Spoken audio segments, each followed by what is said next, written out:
Hello and welcome to Flying High with Flutter. This is your host, allenwyma, and today I'm with Luke Urban. Now, Luke is a very interesting guy, so we were just chatting before the show, and I learned so much more about him than I ever would have thought to know about. But the main thing we bring him on here, of course, is for his versioning of Flutter environments. I thought that was pretty cool and interesting. But you know what? I'm just going to let him go ahead and introduce himself. So, Luke, why don't you go ahead and talk about, who you are? Hi, I'm Luke. I'm a Flutter developer by day and a blogger, as I would say, by night. So I was working on Flutter I'm working on Flutter still for about 2 years. And during that time, I developed some packages and some tools to help me work and to make my Flutter development much easier. I'm also interested in many other languages and topics around programming. So I think that will sum up my intro. Okay. Yeah, why don't you tell us more about, what kind of work do you do actually? Because everybody has a really different job, obviously. So what kind of things do you do at your work? Because you have a very interesting job, I think. You were talking a little bit about it just before we started. Yeah, I work in a medtech startup. So we're a company based in Poland that is focusing on helping people, actually. That's our main goal. So we rewrote the entire application on Flutter because it was so cost effective to do it that we spent the entire year just copying the functionalities from the native Kotlin and Swift to Flutter to maintain the exact copy in each platform. And during that time, I came across some very interesting problems, as I would say, that I think nobody had before. And actually, it came out great. We released the Flutter app at the beginning of March, right before the release of Flutter 2.0, as hopefully people know that Flutter 2.0 was released at the beginning of March as well, but before our release, after our release. And yeah, it's great. I think our work in that company is very important, and actually Flutter makes it cost effective and much easier to do it, especially in startups where things tend to change so quickly. Each day I may do something different that wasn't planned, and that's great. That's what I do. So for your job, are you only working with Flutter, or are you also doing other pieces of the app, or what's kind of? I'm helping mostly on Flutter. Like, I was doing Flutter up until last month, mainly. It was my main goal to finish that app. But before that, I was helping other colleagues in their parts on the backend side and on the front end as well. But Flutter was my main goal. And right now, I switched a little bit to writing actually with Python. So last month was Python based, and that's what I do on a daily basis since I think April. But sometimes when Flutter something from Flutter came up, I'm actually doing that as a priority. So yeah, not only Flutter. So, but actually, how did you get started into Flutter? Right, everybody's journey is a little bit different. So, what was your journey to Flutter? It wasn't my choice, actually. My boss actually suggested Flutter. It was before I came to the company. He was wondering what to pick. Should they pick React Native or should they pick Flutter? Flutter seems a lot younger compared to React Native. It wasn't mature enough, but eventually, after doing some digging, he with me, of course, we together came up with the idea that we should write in Flutter, and that's the reason I came to the company. I didn't know Flutter when I joined them. So I was learning, I think 2 or 3 months before I joined.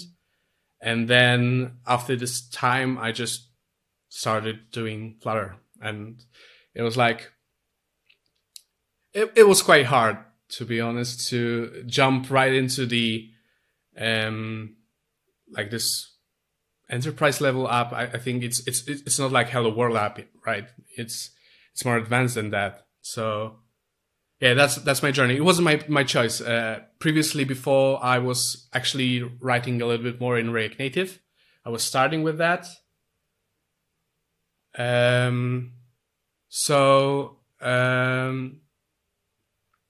Yeah, but at the end we picked Flutter. So how do you feel about your choice? It was great, actually. It's actually great. I was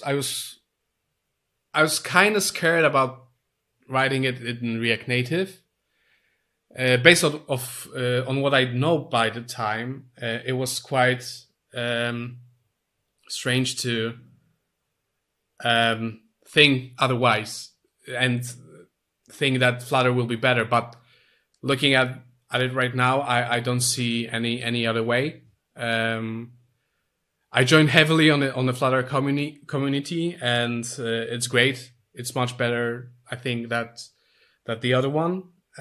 People are so welcoming and supportive. So it was a great choice. Now when Flutter 2.0 was released, it's even better, since the magical 6 platforms are available to us. So I'm actually kind of curious about your background, right? How did you actually get started into programming, and what did you start off with, and how did you progress in your career? I was studying computer science, but I didn't finish. I was working since my second year in a company, and actually I worked more than I studied, and that evolved into more advanced topics. I was a backend developer at first, then I switched to the front end, then I switched a little bit to the DevOps side, and eventually at the end I was doing the project that was containing almost every part of it. And during this time, I always thought that it doesn't matter what language you're picking, it's like the way of thinking that matters. And actually, I'm thinking that it doesn't matter what language I choose. I have the same way of thinking about it, and that helps me like learn new things much quicker. And yeah, so I have a little bit background, so it's not like I'm self-taught.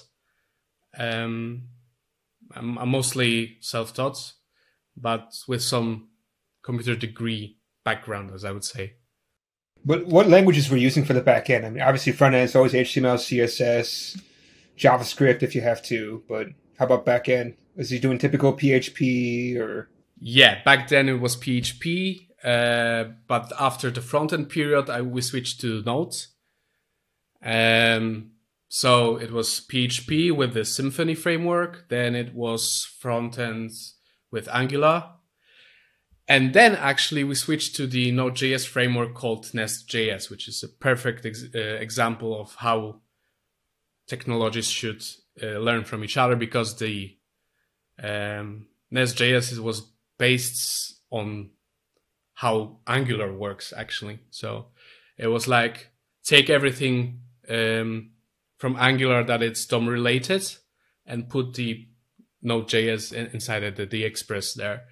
So I was using that, and yeah, and that evolves to Flutter eventually.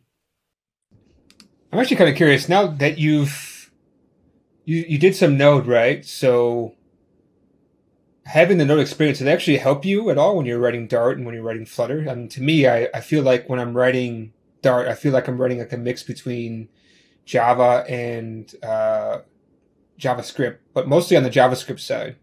So I don't know about how you feel. You feel like, especially when you have the async await, right? It's very similar to the way JavaScript does theirs. Yeah, you're right. I mean, it's very similar.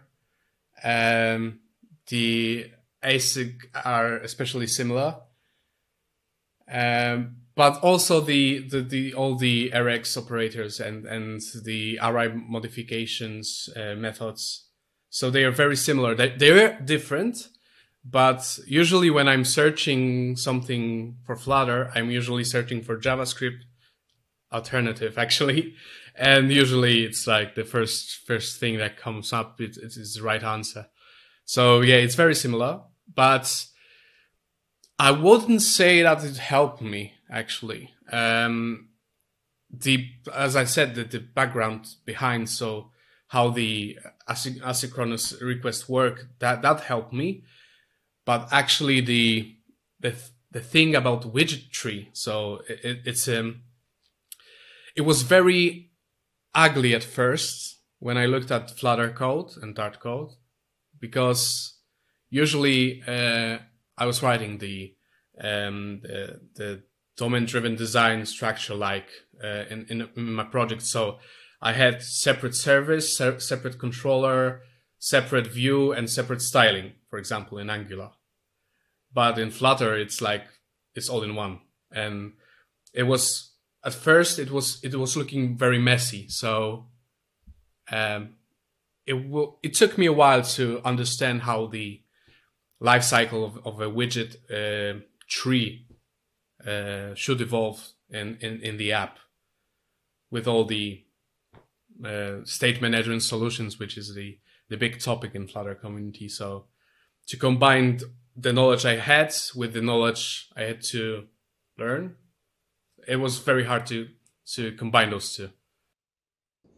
Yeah, I also find it very strange. I mean, it almost seems like a language in its own when you build up your widget tree, right? Yeah. It seems like you keep reconstructing the same thing. It's very weird, but at the same time, it works. Actually, when you can get used to it quite quickly, I think. You feel about the same way as I do. Yeah, I mean, the concept is very similar because I can say what it looked like in Angular. That we had components there, so it was like the page was constructed with components, and I think React Native has also the same concept. But the way it looked, right now, my friend and my boss started learning Flutter actually as well to his private project, and when he looked at the Dart code at first, at the Flutter code, he said that it looks ugly, it looks unreadable at first. But after a while, after getting used to it, he said that's how this language looks. That's how this framework is structured. So there's nothing special, nothing ugly about it. It's just its specification. Yeah, it's quite interesting. Actually, I don't know if you noticed, but later this month we actually have one of the creators of Dart coming on. So it might be pretty interesting to talk to him about this, because I am quite interested to know how these things kind of got hooked up. I mean, Dart was, if I understand correctly, supposed to be a kind of a replacement for JavaScript at some point. So it's interesting how it went from there to now, like, backend, and also, of course, Flutter, right? Cross-platform is very interesting.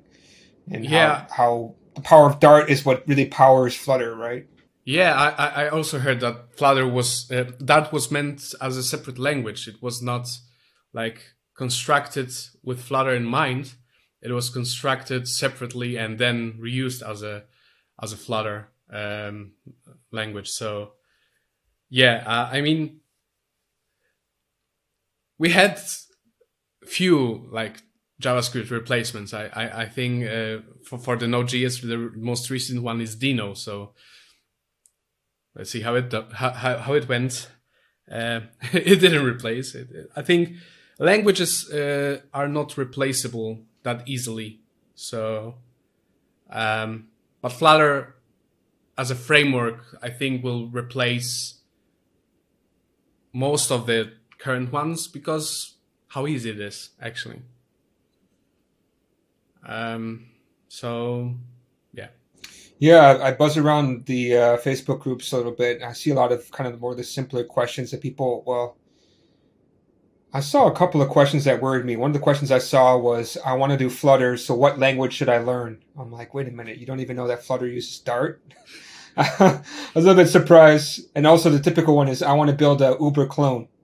Yeah. How do I do it? Who can tell me? Oh, good luck. I have the similar feeling about those groups sometimes. I especially like the question, can I run Xcode on Windows? And and it's like, yeah, you could if you have a Hackintosh and and stuff like that. But yeah, there are very, very strange questions. Recently I had actually a guy message me on Instagram. Because I always say that if anyone wants to talk to me about programming in general, my DMs are open and I can help if I can. And this one guy reached out to me and he said, hey, I want to learn Flutter. And I was like, okay, so do you have any programming backgrounds? What do you want to learn first? Do you have any experience with Flutter, or you're just the beginner? And he said, no, I'm a graphic designer and I want to learn to make messenger-like apps using Adobe XD or Sketch to export it to Flutter. And I was like, okay, so you want the prototyping tool? I mean, Flutter, you can use Flutter to do it, but I mean, for example, Figma has a great app called Figma Mirror, which you can prototype and basically display the app on your device while you're working. It's not even hot reload; it's just prototyping. So if you want to do prototyping, why picking such a powerful framework as Flutter, right? Yeah, actually, it's funny that you say that, because I kind of feel that using Flutter to prototype is actually really, really great and really, really fun. And I've taught Flutter as a workshop, like just a 1-day, like 4-hour workshop. When you start getting the set state, it gets complicated with people, right? Because it takes some time to understand like what state and why you have to do set state, etc. But just building up like buttons and pages and padding, especially, right? Adding these little simple things. And part of the audience of the people who were doing this were graphic designers, and they caught on like that, and they were able to actually build some really interesting stuff. One of the things that they got caught up on was how to style buttons, right? Because styling buttons is difficult because you have to add the material state property and all this kind of stuff. That's not so fun, but container, card, padding, color, text with text style, especially if you have an HTML, CSS background, very easy to do. You can wrap your head around the main axis alignment with rows and columns. It's very easy to do. So it's really quite interesting what you can do, and that's also what I really like about Flutter is that even as a complete beginner, you can build some really interesting apps, and then just knowing a bit more and knowing a couple more widgets and start combining them in certain different ways, you can really do some interesting stuff. And that's really what attracted to me, was that I could build an Xcode app or an Android app, but it would look exactly like the default components because I have no idea how to have to style this stuff. But, with Flutter, it's like, wow, it's really a blank canvas. And because of Flutter, I can do any design. Well, there was one design I had some problems with, but I passed it to one of my developers and he managed to fix it for me. I was just trying to get something in a certain place, but on different screen sizes, he was able to figure it out. But for me, that was the only time I couldn't figure out how to do it myself. Yeah, when you said about the axis alignment, I figured out, I remembered what helped me during my first initial Flutter development. So I was kind of struggling with it, the rows and columns concept. So, but when it clicked in my head that it's the same as a flex property in CSS, so you have rows and columns. It clicked. It just clicked. It was like immediate. So I realized it's the same thing, and then I was like doing all these layouts much easier from there. So yeah, it is good for prototyping, but I mean, if you have the intent to become this mystical designer developer that Philip talked about on the Flutter engagement, it was a great talk. I often quote him on several things that he said there. So that's a great path. So you're a graphic designer, you have the stylistic thinking, you have the user in mind, and then you start learning Flutter. It's a perfect way to create app from scratch. But if your main goal is to just learn the graphic design as it is, I mean, I feel if you don't consider becoming a programmer or a Flutter developer, it's just a little overkill for me. I would call it that way.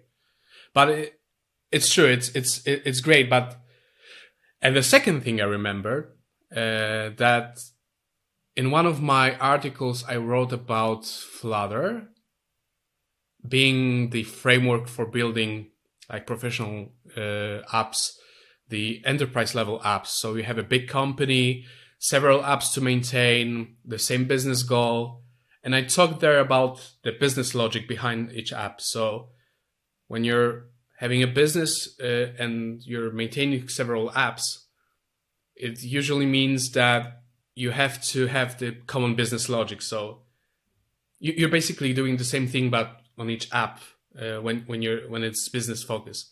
So I wrote that, and one of the guy shouted at me on the comment section, telling me that Flutter is a new concept. It's a UI framework. You don't need business logic. You don't need anything. You just need one developer and that's it.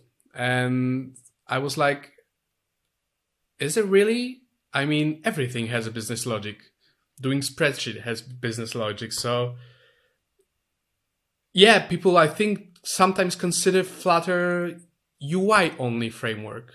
I mean, I think that's a common thing, that if people don't know the Flutter, his robustness in doing the design often is misled to be just a UI framework.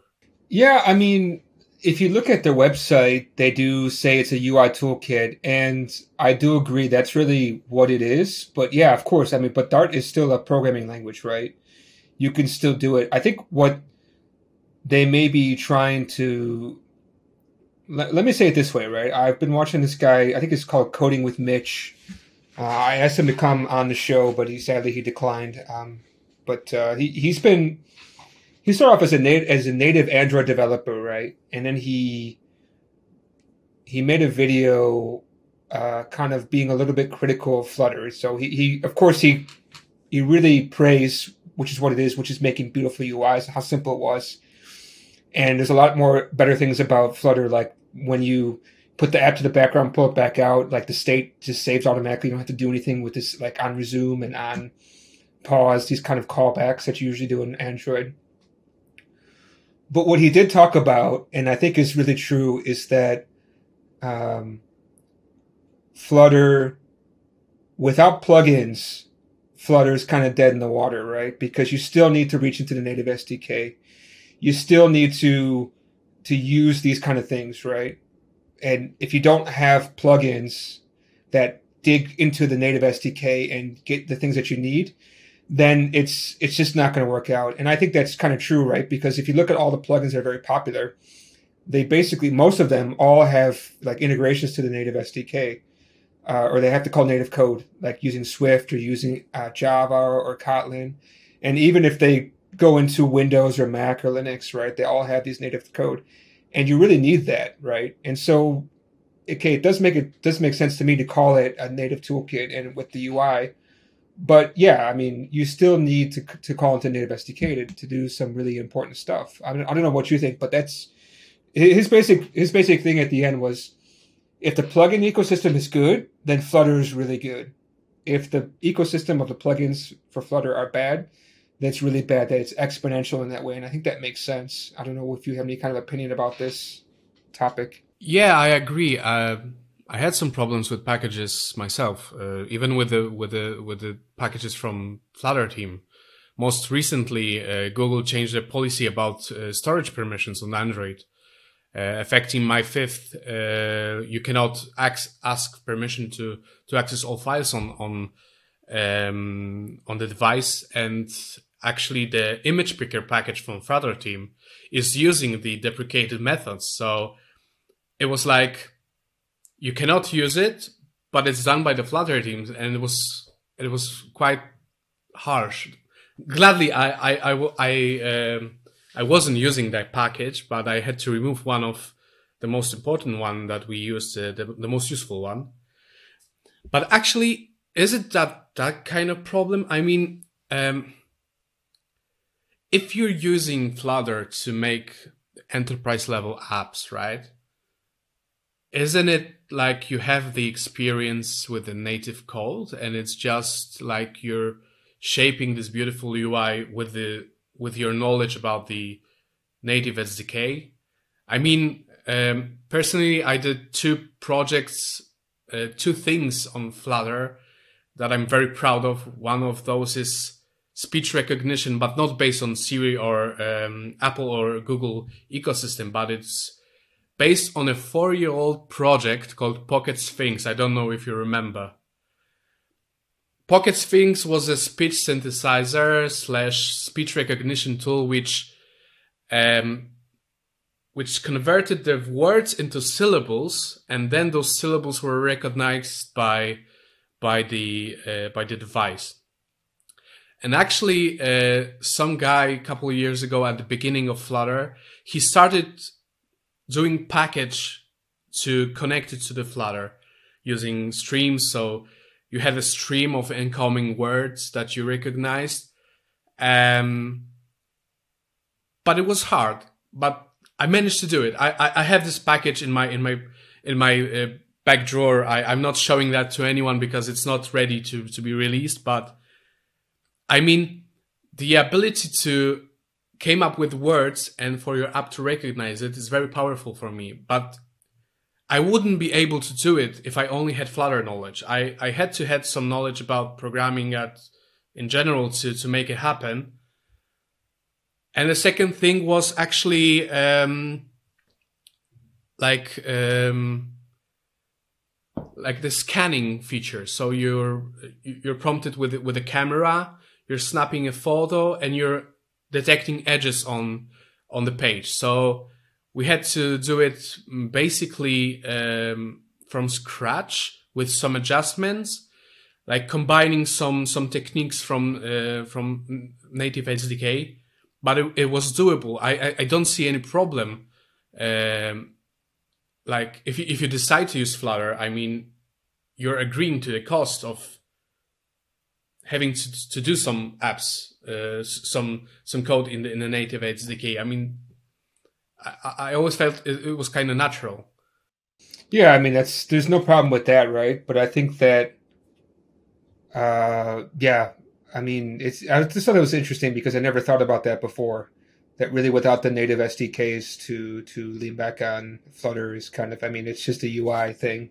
Of course, there's some business logic. You can write out stuff in Flutter, but I mean, obviously, the more interesting stuff, you still need the native SDK no matter what.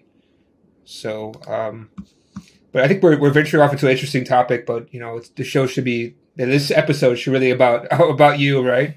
I did want to ask a little bit more about, because you're from Poland, right? So not everybody is in Poland or have been there. I mean, how is the community of Flutter developers out there? Is Flutter actually something? Or would you tell us some more about it? I think it is, but during the current situation, where I wasn't able to discover it that much. I was on one meetup in my city, and it was actually hosted by one of the Google GDEs. Mr. Krzysztof, he's a GDE on Flutter. I think Flutter community is very strong in Poland. I mean, many people are recognized, as I would say. So we have few GDEs, but also, I mean, we have the Flutter Europe hosted in Poland, actually. It's in Warsaw. So I missed that, but I won't miss it again. And I think I think everywhere is a good Flutter community. When I saw the Flutter engagement going on for 2 straight weeks after the initial presentation, it was like crazy to me that this thing happened 2 weeks ago and they are still talking and they are still involved with all those stuff. It was a Flutter engage from all over the world. I don't know how many countries were involved, but I was constantly seeing on Twitter that Flutter engage in certain country was happening, and actually the people involved in Flutter were involved as well in every one of those Flutter engage conferences. So it was very nice to see that not only the community is great, but the people behind the framework are also evolved with the community. So it was great to see. And the same goes in Poland. I mean, the one package I have published, which is we mentioned it before the start of the show, the payment package. Actually, it was the idea of one of the person in the Flutter group on Facebook. So he asked, "What are you guys using to make payments?" And I said I wrote the simplest, that simple Flutter plugin package to make it possible to pay with PayU. And like few people said, okay, release that. We need this. And it wasn't my idea. I didn't want to publish it. I was actually a little bit ashamed of that. But after they said they are interested, I actually created the documentation. I checked the syntax and released it as a Flutter package. And actually, for me, it went very nice. Like the outcome was very nice, and people actually enjoy it. Okay, so it was your first plugin. You published it. Did you feel like imposter syndrome? Is that kind of what happened? Did you felt like, oh, I could, no? Imposter syndrome is my middle name, I would say. I always felt that, but then I learned that when you're feeling like an imposter, it means you're doing something right. And in my first job, I was like, for a few years, I had some ideas. I had some thoughts about certain topics, about the structure, about how it should work. And I never said a dime. I never said a thing. I kept everything to myself. And then I switched the project. And on the second project, people were like, okay, how would you do it? And I was like, you're asking me? So then I felt the same way as I did in the first company, but then I was asked about it. So I was forced to say it aloud. And actually it turned out my ideas were semi good. And after implementing those, everyone was happy. So now when I'm thinking, I'm feeling like an imposter. I'm trying to remember that moment that I felt the same way previously, and it's just a feeling. So every time I release new article, and I'm afraid to send my friends a link to this, for example, to this podcast. I mean, what they will think, what will happen. I don't have anything to say. I'm not good enough. It's all just feelings. So I think that if you have good intentions and you're patient enough, you don't have to be worried about being an imposter. You're not. You're just a guy, a person doing what you like, and that's it. Yeah, I know what you mean. I think our story is a little bit similar, where I wasn't asked what should we do. It was more like I was what we call voluntold, right? So whenever some problem came up that nobody had any background in, they just kind of pointed to me and said, well, let me give you a background, right? So I told you, I don't think I kind of told you before, I worked on some native apps. So I wrote one of our clients, at the time, I worked on an ERP system, and we had a customer who was doing wine on consignment. So they go to a restaurant and they would say, okay, we're taking over your wine program. Here's the menu. This is the price per glass. This is the price per bottle. The way we charge you is we charge you per bottle. So whether or not the bottle was drank by a customer, you broke it, you lost it, it was stolen or whatever, you pay us. So they'd have to go to every single restaurant, and they used to use pen and paper, and they would write how many bottles there are, and they'd go back and write into the ERP system. We'd calculate the invoice for them. Eventually they asked for a mobile app, because you would just go and you would deliver it, and then you would just use the app and it would go right away. And so I was told, I asked, who's going to write this? And he said, what do you mean, who's going to write this? It's you. I said, what do you mean? What do you mean it's me? I don't know what I'm doing. And they said, well, you got to figure it out. Good luck. And then I did this in Android, right? Because Android, you can do whatever. And so I had a Mac. My boss had a Ubuntu machine. And of course, whenever you have Android or iOS, you have to have the other one, right? So they came over to me and they said, yeah, guess what? We're going to need a iOS one. Okay, who's going to do that? What do you mean, who? Obviously you, right? You're the expert. Oh, I've never done iOS before. And I said, well, you got to learn it, right? So that was kind of my foray into mobile apps. And yeah, so I totally understand, So similar story. I think it's quite similar, where you're kind of like put in a position of authority, but at the same time, you weren't really asking for it. It just kind of happens, right? I'm surprised how similar it is. Actually, if my friend is watching right now, because he said that he would, he's probably laughing very hard at this, because usually when the same story, when something new came up and there was no one to do it, and no one had the knowledge or no one had the expertise, they usually throw it at me and my friend, and we usually we were usually the ones to make it. Yeah. So I'm very surprised that how similar it is. What I want to say is that in the end, it makes you a stronger developer, right? So to me, I've never really written Kotlin before, but last week I spent a lot of time digging into a plugin and just changing everything. And actually I found a lot of bugs in their software, in their code, just reading it. Like, wait a minute, this is not right. And I changed it, and then I'm going to submit a PR pretty soon. But yeah, I was quite surprised, that I have to do all this kind of stuff. So I've always been a little bit of a hacker. Actually, when you think about it, that's the best way to learn programming. When you have everything at hand, so you're going to the pub.dev and you're searching for a certain plugin, you're searching the solution already. So you're into the solution.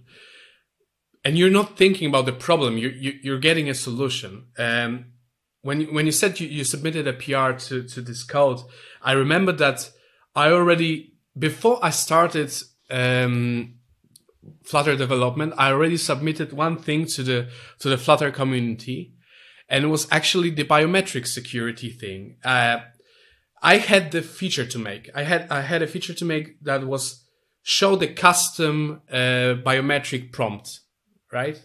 So not the system default, but you have to create custom UI, and you have the little fingerprint icon, and you need to press it, and it needs to be custom, right? And I was like, okay, that should be possible. It seems reasonable to do it. And I looked at the documentation, I looked at the code, I looked at the current pull requests that were in the Flutter plugins, because the plugin responsible for biometric authentication is maintained by the Flutter team. So I went there and I said, okay, I think that's not true, because it's no longer an option to submit your custom UIs, and actually they deleted it. So it was the first involvement in the Flutter community. So I think that taught me a lot more than just Googling and searching the packages, because I learned how the platform channels work, how to integrate the Flutter code with the native SDKs. So I mean, yeah, I think that's the best way to learn, actually. Yeah, I also think so. Also, you learn quite a bit too, because you see how these guys did their code, and that could influence you both in a positive and a negative way, right? Like, yeah. I've learned some things probably not to do. And also I learned a little bit more about iOS development, where you can, say, okay, if you're at iOS 10 version, do this. If you're at iOS 12, you can do this one instead. It's also very interesting, because to me, I always wonder about how you handle these kind of situations. And so that's how you handle it in iOS. How about, we're actually talking about a lot of things, right? And I enjoy that. But I think what I think is also interesting, I really want to, and of course the main topic here is about your tool, right? Yeah. I remember, I think I just joined the Facebook group, and I seen that you wrote this thing, and I apologize, I'll just be direct. When I first saw you post that you made this tool, I think I maybe commented, but I know I definitely thought, I said, why the heck did this idiot, I said idiot to myself, of course you're not an idiot, but I just said, why the heck did this guy write this tool? What's the point? Because I like to use ASDF. I don't know if you've ever heard of that before, but that's also like a way to manage different kind of things you install. I use that a lot, and I also use that for Flutter too. And I think I actually made a comment on their post and said, why don't you just use ASDF, because it already manages more than just Flutter. I think you actually maybe ready to reply to that, and you were like, well, I just wanted to have a try and see how it goes. I totally appreciate that, right? You learn a lot from this. Sorry, you're going to say something? Yeah, actually, there's a different story behind the creation of this tool. It was also it was quite surprising, because we released our app on the 1st of March, right? And it was in the version 1.225. And after 3 days, we just released our first initial Flutter app. They changed the entire thing. Like, it blew. So after 3 days, I sat down and I upgraded my Flutter, and nothing worked. Nothing worked. It was supposed to, and I tried updating all the packages to the newest version. I upgraded all the new to the all new safety ones. I tried it all, and it still didn't build. So it was the 3rd day of our initial release. After our initial release. And I thought, what the actual frick? What should I do now? And it was like, okay, Flutter is actually a Git repository, right? So you have the path to these SDK, and it's lying there. So I need to revert it. I need to revert to this specific version. I remembered what version it was, so I reverted it, and it didn't work at first. So actually, when you downgrade from it was after the initial release, so maybe they fixed it. But when you downgrade it from version 2.0 to the previous version, something was not right, and you could not build the Flutter app like you previously did it. So I use Fastlane to build my Flutter apps. So I have one comment to build 3 different versions of actually Flutter app. So we have the development app, the stage app, and then we have the pre-release app.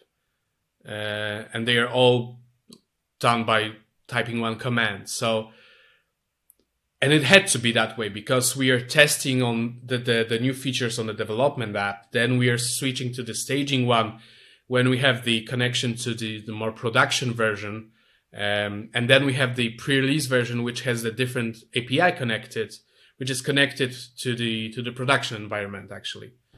So I had to maintain this three-stage app release procedure.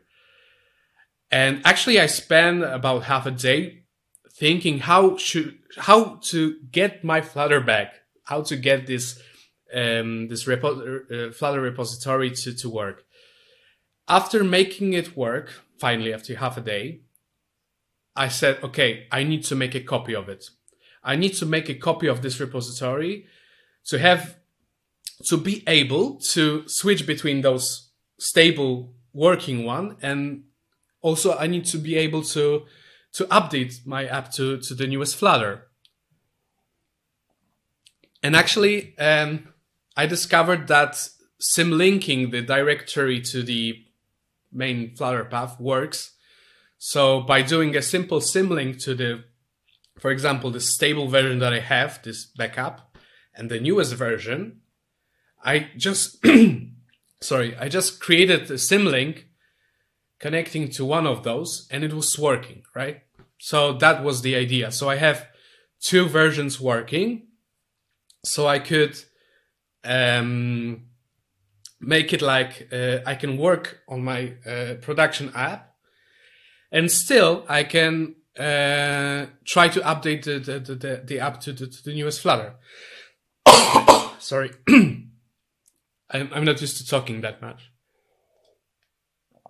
And actually, I looked at the Flutter version manager because I remember that Node has similar tool. So it was, of course, there. It was Flutter version manager, but it was like working more from the top. So you have the host machine and you're setting, okay, I need this version and I need that version to be current version of Flutter on my machine. And I was thinking like, okay, that's true, but I don't want to get from my IDE to my like a companion app. I don't know if there was a Flutter version manager sidekick app, as they say it. So I looked at the initial documentation and I didn't see anything that was interesting to me. So I was thinking like, okay, I'm switching between branches on my repository.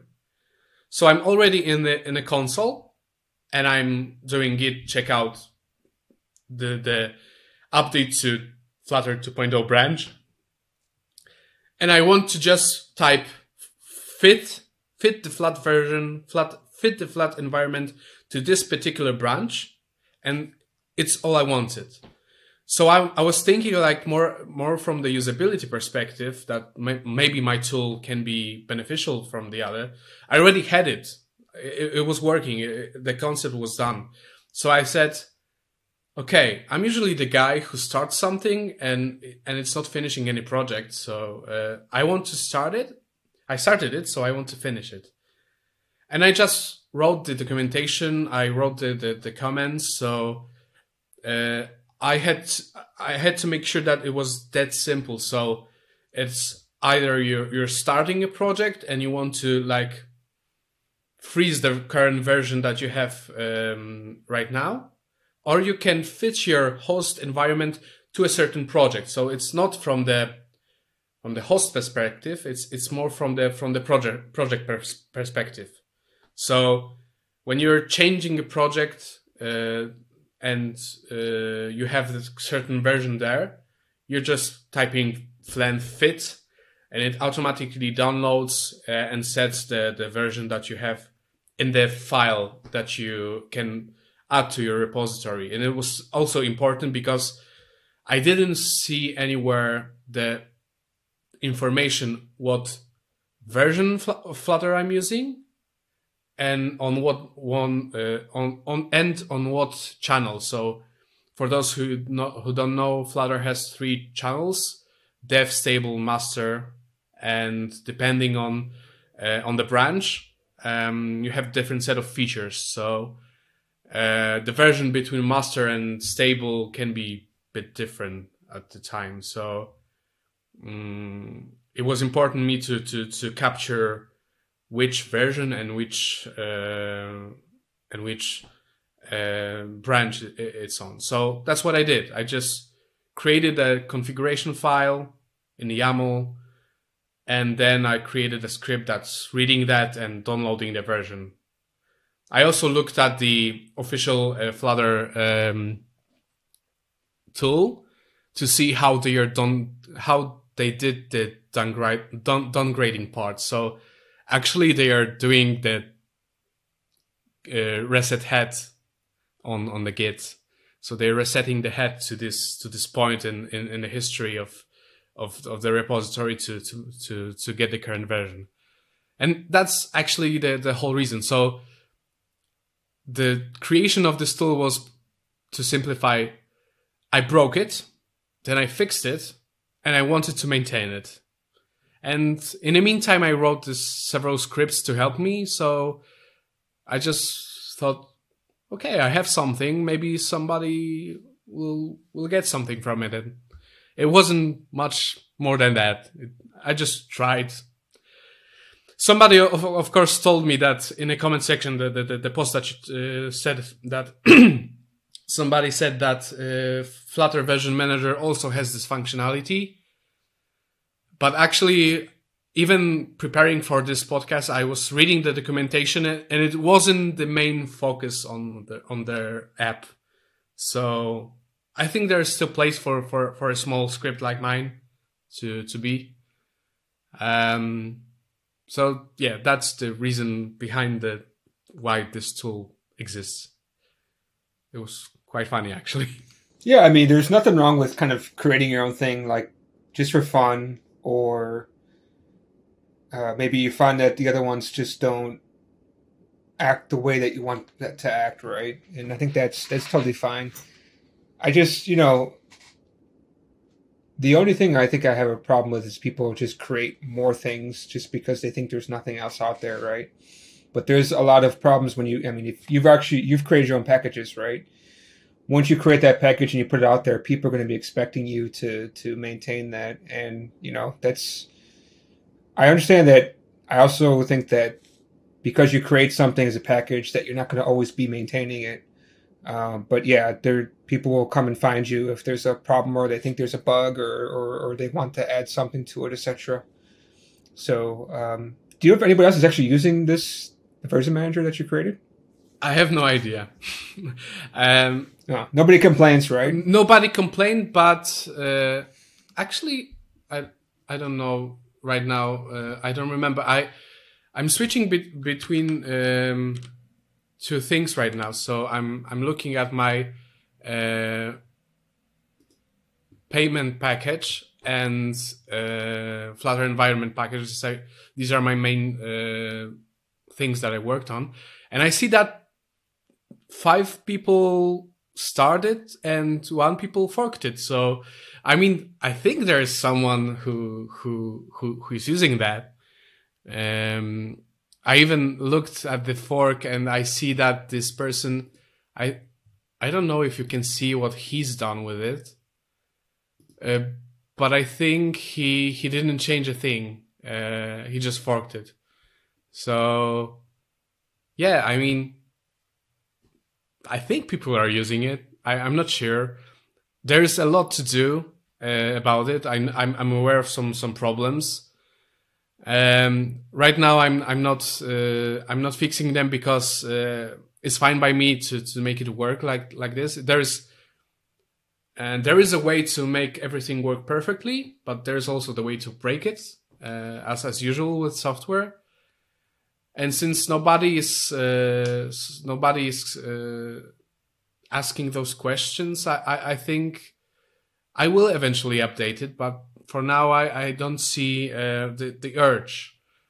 Of course, when somebody asks me to do something, for example, for the second package, there was a guy who said, okay, that's great, but the documentation says something about the request redirect URL, and it's not clear to me. Can you please clarify in the documentation? And I fixed it right away. In the meantime, I added some features that I knew were missing, but I mean, I'm open to anyone who's willing to help me with that and who sees value in it. But yeah, I mean, this was the project that was meant to be that simple, and yet I wanted to finish it because when you're in the mindset of creating things, and I really want to create things in my life, I have the joy from doing that. When you want to create something and you have the mindset that you're starting something and not finishing it, you need to break that cycle. So I think that this Flutter environment package, this simple one, because this is just one file script, right? It was a quite important one-line script to end this endless breaking chain of unfinished projects, as I would say them. So I wanted just to finish it. It was my primary goal. I wanted to add the README file. I wanted to add the license. Now I have in my pipeline to add the contribute MD file for people to know how to contribute. And I don't know if anybody will, but it's not the point. I want to do it. So, yeah. What about a code of conduct? I've seen a lot of people adding that to their repos too. Yeah, I mean, is that too much right now? Right now, I think it's too much. I'll start small. We'll see how it when it goes. I'm often the dreamer, so I'm thinking about way ahead about things. So I need to focus on what I have now. So I have one branch, no issues. That's great. No pull requests, but if somebody is open, I will add the contribute file, and I think everything is open right now. There's no much code actually to be maintained, but yeah. So how do people actually find this tool? Because I don't think you mentioned where it is exactly, right? It's on GitHub, I'm guessing. Yeah, it's on GitHub. It's also, I'm not promoting it anywhere, to be honest. I just, this one time when I released it, I just posted on the Facebook groups and on my Twitter that, okay, this is this thing I was playing with. I saw I had a need to do it. I found something that I thought nobody did, but it was already there, and I released it, and it was just it. And that's the only place that you can find it if you're interested. I also posted it recently on my new website. So in the see my work section, there is this Flanf package and also the Flutter pay you payment package that I released that I mentioned before. So the Flanf is at your GitHub at github.com/LukeUrban. So LUKEURBAN/FLENB Flanf. I guess that's a combination of Flutter and environment, right? Yep. Okay. I don't remember. There was the initial name and it was different, but I don't remember it right now. It's like, okay. Usually I'm more of a guy who thinks there needs to be a perfect name for something that is catchy, that is good, that will say what it is. But here it was like, okay, I need just to combine those two words. So it wasn't nothing. It was nothing special. I created cool artwork, ASCII artwork though. So yeah, this is true. Not a bad job. Looks nice. You got the Flutter logo in there. Looks like. Yeah, it's a Flutter logo. I didn't make it. I generated it. Yeah. Yeah. I figured that. Yeah. So, okay. I think we're running a little bit out of time, but not a big deal. You don't need to go, do you? Or else if you got a couple more minutes, that would be good. Yep. I know this is during your working time, right? So I did remember you mentioned that to me. Nobody will notice. I think I will do my hours later. Okay. I did hear somebody once tell people that if I'm doing my job, nobody will notice. And if I'm not doing my job, also nobody will notice. So it's like, well, what the heck do you do? I forgot the points, but something like that. If I do a really good job, you won't even notice I'm working. So I guess it just means that he makes everything run smoothly. So if it's not running smoothly, then probably he's not working. Okay, so here's a problem, because if I don't do my job, somebody will definitely notice. So I'm not sure about that. Yeah. So towards the end of this, I usually ask a couple of questions quite similar, right? So I want to get your background. Do you think, like, what do you use for state management actually in your projects? It's a funny thing, because I have a article coming up about state management. Personally, I use provider, but actually, I'm not a fan of this state management war, as I would call it. So I think people, it was actually based on the same friend that I talked previously. He started his project because I told him that state management doesn't matter. Because the Flutter community created so big hype around the Flutter state management that he was afraid to start, because he was afraid that he will fail doing the state management properly. And when I said to him, okay, just drop it, just create this state and go from there. If you need something, then ask the question, what do you need? I think provider is great for that. And actually, I know that Tadas was a guest here on your podcast. I was listening actually, yesterday somebody liked my comment under his video about Riverpod, where I said that great video. It's very simple, that simple, and everything's fine. But, and there's a but, not about his video, of course, but about the state management. I don't think that state management is required every time. I mean, usually you have some API, you're fetching a data, you have the feature builder, you're building something, and you're just displaying it, right? It's not like the developer quest app that Flutter team made. That you click something here and something's changing in 3 other places.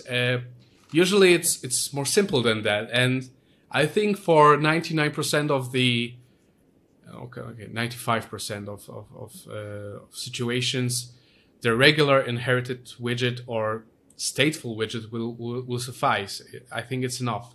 But if you want like a good stable solution, I think provider is very good, and Riverpod as well. I haven't played with Riverpod that much, but provider is the one that I think it's most vanilla for Flutter. So I'm a fan of that, and that's the state management that I'm using. Well, why do you think, I also asked this question too, which is, why do you think that state management is such a hot topic in Flutter, right? To me, it's just it's just like you said, it's like a flame war will start, right? I have no idea. Actually, I jumped on the train of what state management should I use, and actually I struggled a bit on that. And after doing some features, doing some screens, and I realized that it's not needed. I mean, inherited widget is perfect. I mean, if you structure your tree correctly, and you know what you're passing and what you need, you just need to watch the initial Flutter team state management video. I think I remember it's like 40 minutes long. But they said something like, they mentioned provider, of course, because from what I remember, Flutter team was working on a similar package that provider is. And actually Remy created the provider package. So they didn't like release it. They just said, okay, provider is the similar thing that we were meant to create. Like it was the simultaneous creation of this thing. So they right now in the documentation they are mentioning provider actually as one of those packages, and they said in this video a very important thing that I think most of the developers should remember. Flutter developers should remember and learn that if you need the state to be in two places, just lift the state up. So lift the state to a place where every child can access it, and then you have inherited widget coming into place. And basically that's what provider is doing, but doing some other things like getting all the widgets to wrap your hand around it and all the access tools. And yeah, that after watching this video, I remember that I was thinking, okay, that's great. I know what I had to do, and I just did it. And right now I'm an advocate to just create your software and focus on the problems that you have at hand, not think too far in the future. But I don't know why people are hyping. Maybe Flutter is too easy and they want to complicate it. That's the way to put it. Yeah, it's always a big question. So, all right, I think that, you know, I asked basically the biggest questions, but I think there's just one last question I wanted to ask, which was, do you have any tips or like warnings for beginners or maybe people who are just getting out of the beginner stage, kind of what they should, you know, watch out for, or maybe just kind of give them a hint about how they can move forward in their Flutter career? I have two tips actually. One of them is do not copy other people's code without thinking what it's doing. So Flutter is one of those languages that you can copy certain widget tree, paste it in your code, and it's working, right? So don't do that without knowing what it does actually. Take some time to get into it and learn how the initial state of the Flutter framework works. So the stateful widget and stateless widget, and also look into inherited widget. Don't copy code, as I would call it. One of the GDEs actually is releasing this tutorials about these beautiful animations, and on one of his posts, of course he's asking for, if you liked it, just buy me a coffee or something, and yeah, you can get something more from me, some more information, some tutorial. But the code is for free. But if you want something more, if you want me to explain how it works, buy me a coffee, right? It's a very fair deal. And somebody asked, okay, but I already have code for free, so why you're asking me for money? I already have it. And it was like, what a piece of guy. He's doing something for you. He wants to teach you something. He wants to bring you value, and you just want to rip off his beautiful code, like the beautiful effect that he got. So that's the first question. First tip: you need to know what you're copying. And the second question is because how Flutter 2.0 changed the game.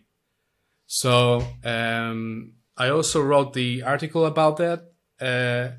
So I'm hyped about Flutter 2.0, as everyone is, but I see some dangers that usually people that with the mindset that, okay, what language should I learn to learn Flutter? With this kind of mindset, people can think of Flutter like, I will create one code base, and it will work on web, Android, iOS, Mac and Windows. Everything will work out of the box. Like, I just need to export it. Because this is, I think, how Flutter team presented it, but I don't think it's what they meant.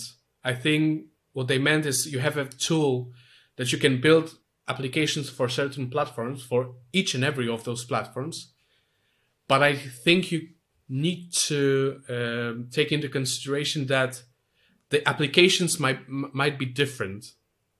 I mean the mobile app will behave completely different from Windows app. Windows app will have completely different behavior, for example, for macOS app, because they're completely different operating system, and the user base is completely different, and their experiences, the design, the things that users are used to, they're completely different. Your business logic behind is the same from all of those apps, but remember that it's not like you can deploy application to each and every platform and it's the same code base. You have the tool, you can create app for all those platforms, but remember to do it responsibly, as I would say. Okay, yeah, I think that's pretty good tips. Is there any shout outs or anything you want to mention before we sign off? Of course, shout out to my lovely girlfriend who's hopefully listening, and to my friend Kuba, who helped me with the journey on Flutter. And yeah, I think that's it. Okay. And with that, I thank you for coming on by. You have the scheduling link, so if you want to come back to talk about something in particular, feel free to schedule a session. No problem. Otherwise, thank you so much for taking time out of your day to join us. So with that, I say goodbye. Thank you. Bye.